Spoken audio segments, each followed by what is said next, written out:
On s'active dans cette cuisine centrale qui doit produire aujourd'hui 1440 repas. Aujourd'hui, nous avons des haricots verts avec du cordon bleu et en entrée une salade mexicaine.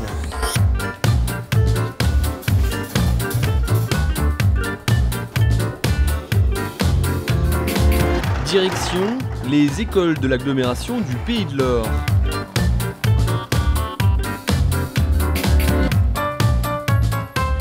Des écoles, pour certaines dotées d'un programme de lutte contre le gaspillage alimentaire. Tout commence avant le repas. Donc voilà, donc on gaspille parfois à la maison, ça arrive, et on gaspille aussi parfois au restaurant scolaire. Au programme, un jeu pour développer l'odorat. Les enfants disposent d'une dizaine de fioles de différentes odeurs qui correspondent à des aliments.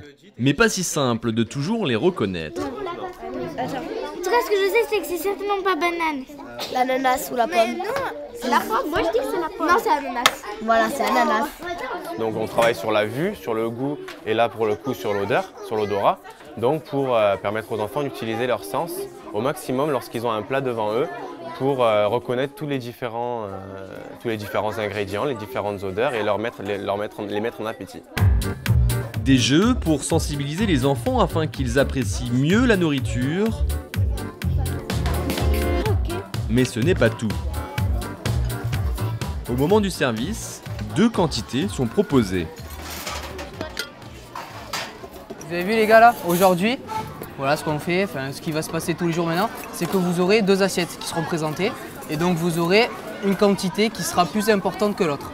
Donc vous aurez par exemple, vous mangerez à votre faim. Donc c'est-à-dire que si vous avez un peu plus faim, vous prenez par exemple comme ici aujourd'hui un peu plus d'haricots verts. Donc si vous aimez un peu moins ça ou si vous avez un peu moins faim, vous en prenez un peu moins, voilà. Moi, j'en ai pris pas beaucoup. Pareil, mais un peu plus d'haricots verts.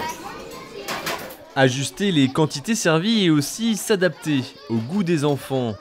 On peut le voir, le plat principal a été plutôt apprécié, mais l'entrée, un peu moins. Pour une estimation exacte, une collecte sélective est effectuée par plusieurs chefs de table.